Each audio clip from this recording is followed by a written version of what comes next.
Welcome to a new episode of Growth Stories, the minicast where we get to the bottom of the best on-chain growth insights. I am Crypthena, your co-host, and today I'm joined by Vuong, CMO at Treasure. Treasure is building the decentralized game console to bring games and IP born out of Web3 in the mainstream. Sam, it's amazing to have you here today. Thanks so much for having me. Yeah, you were the first marketing hire at Treasure. Can you talk us briefly to that journey to where you are now? Yeah, for sure. I mean, it's been a couple of years now, so I feel like I've just been in the trenches for a while. I started in early 2022, so that was shortly after Treasure was born, and right around the time when the bear market hit. So it was definitely an exciting time.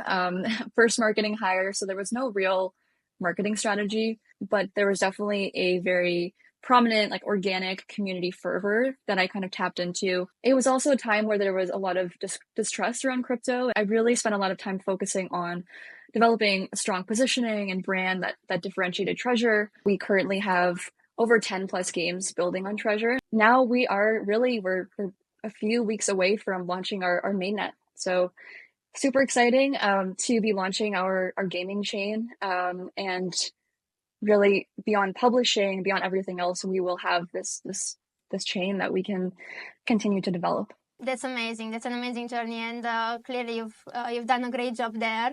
So share with us, what is your marketing philosophy at Treasure, and how do you approach content distribution?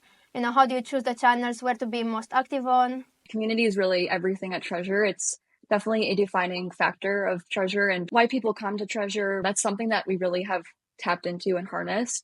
And that's true across crypto as well. I mean, some of the best projects in crypto have great communities, and really it comes down to distribution. Like, distribution is the name of the game.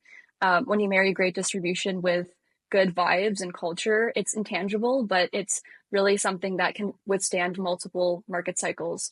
And that's a winning recipe in my mind. Something I wanted to touch on was leveraging community to kind of decentralize your marketing, right? So thinking about how we can kind of tap into community to decentralize your communications, your vision, etc. So we have a small but mighty core marketing team, and I say mighty because we all create content.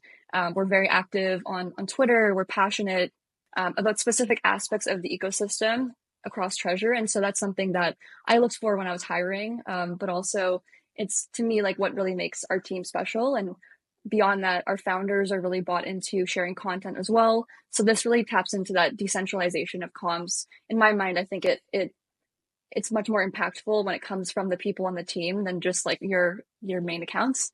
And then this continues beyond the core team level.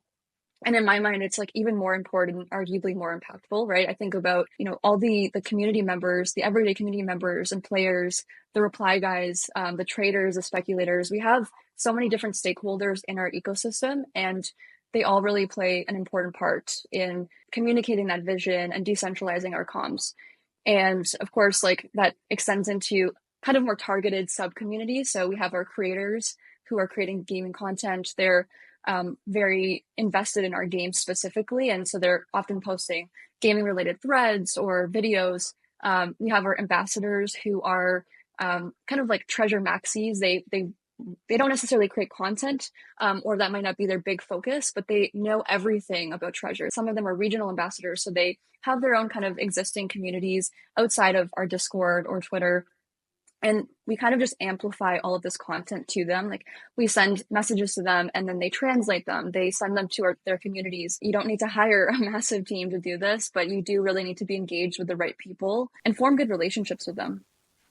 That's a very interesting approach, and I agree. I'm a big believer in the founder, the leadership team, and the entire team being active on socials. But you go the extra step, and you have a community, regional ambassador. So that's amazing. When you say that you're decentralizing your comms, how do you then ensure that Treasure's vision is being properly communicated, across so many channels and so many people? Totally. It's definitely a challenge. And it's not easy by any means, right? Like, you think about it, you're like, oh, that must be nice because you have this massive community who can kind of do it for you. But really, like I mentioned, it's developing those relationships. And that's something that really doesn't scale, or it can scale, but it takes time, right? Like, it takes effort and real communication with the people in your community. And so One of the things I think that's been really helpful for Treasure is we're consistently in the Discord with our community. We're often on spaces and calls. And I can totally see like the effectiveness of being there and constantly sharing things because information gets lost otherwise, right? So a big part of it is just showing up every day, right? And being in the community and then ensuring that there's this repetition and transparency, right? Repetition in terms of people might miss things. So you constantly have to reshare that. In terms of thinking about how to scale this process a little bit more, it's really targeting those 100 true fans. 100 people doesn't sound like a lot, but it really does help to kind of identify those people in your community who know everything about Treasure and also are trustworthy enough to kind of go and support. Yeah, it sounds like you have a great community, and I know that Treasure has one of the most active communities in Web3 gaming. How have you been able to retain and engage the members? There's always this fight for attention, right? And airdrops great for initial attention, and a lot of people kind of throw members into discords and don't really have a plan for it afterwards, right? We really had to think about retaining community members meaningfully and helping them not just have this financial attachment to Treasure, but also an emotional attachment, entertainment attachment. There's more stickiness to that. And so how do you keep people around beyond the financial aspects? There's so many different ways that you can kind of approach bringing members into Treasure. There's through the games, there's through magic and interest around being a creator, being an ambassador. So definitely, I think creating roles for people in the community helped us be a bit more targeted with how we build and retain. Doing things that don't scale, as I mentioned, I think it sounds, I feel like people say it a lot, but it really is the thing that is effective with community management and community building, especially in those moments where maybe you don't have as much to give a community.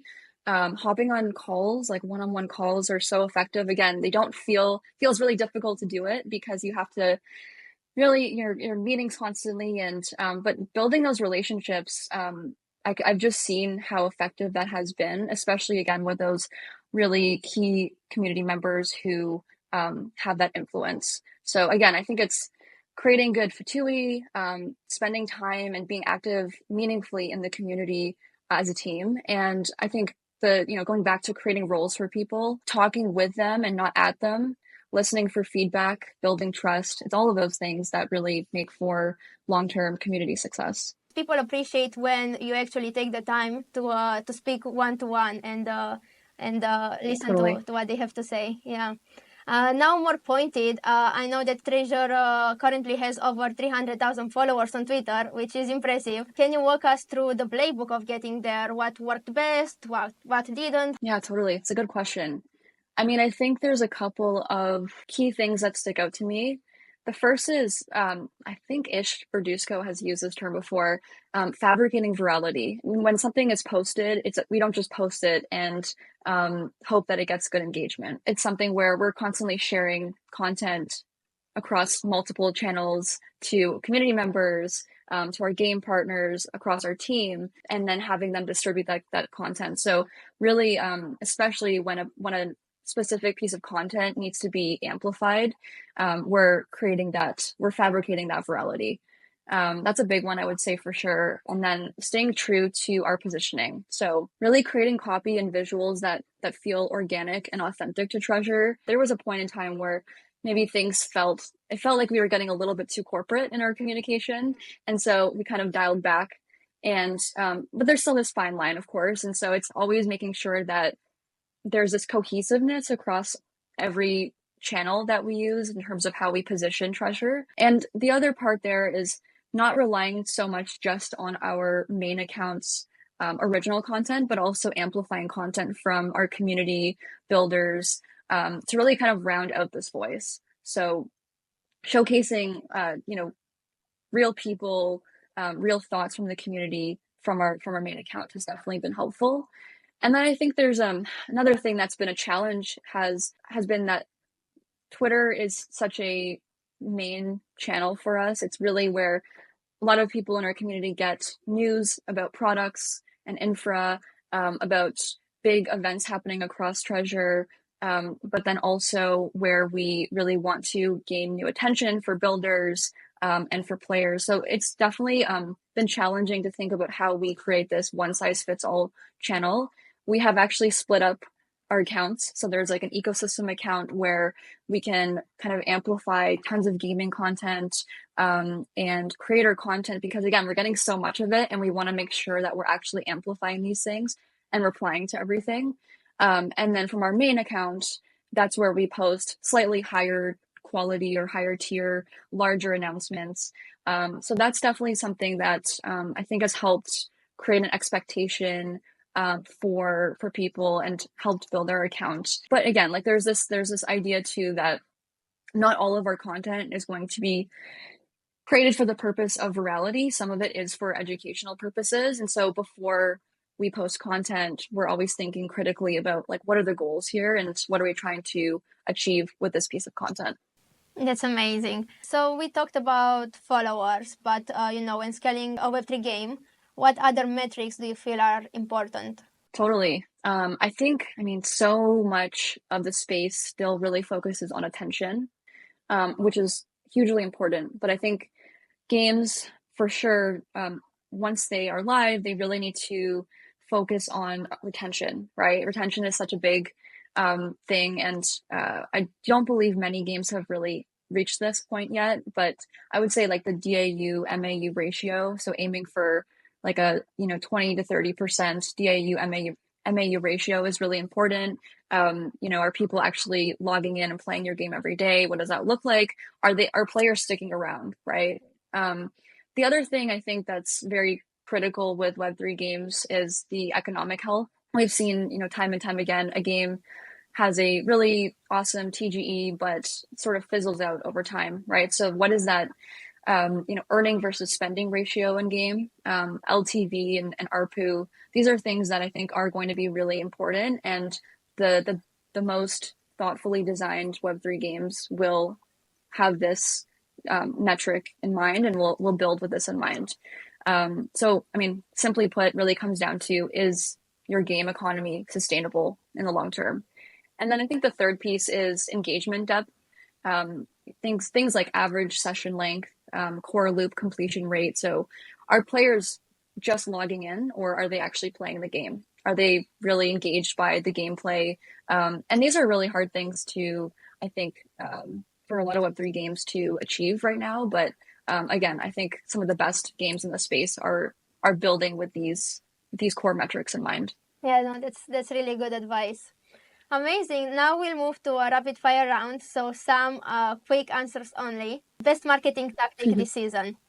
It's a broad one, but I think going wide to Gen Z and not overlooking that demographic. We've seen like TikTok strategies and meme coins really taking off recently. I think it's like a cultural phenomenon, and there's a generation here that's perpetually online that shouldn't be overlooked. Amazing. Can marketing save Axie and Decentraland? Good question. I would say yes, but don't put it all in marketing to do the job. It can only save it if paired with sustainable economies and I think continued innovation to the core products. Agreed. The one conference relevant for every Web3 game in 2025? Yeah, GDC in March. Treasure will be there. We go every year, and definitely a good one to go to if you're building a game or, interested in getting to the space. Okay, you heard Sam. How can people get in touch with you? Totally. You can get in touch with me on Twitter at SamJVuong, or on LinkedIn, Sam Vuong. Amazing. And that wraps up another episode of Growth Stories. If you enjoyed these insights, make sure to subscribe and collect this episode on pods.media. I'm your co-host, Crypthena, and we'll catch you in the next episode.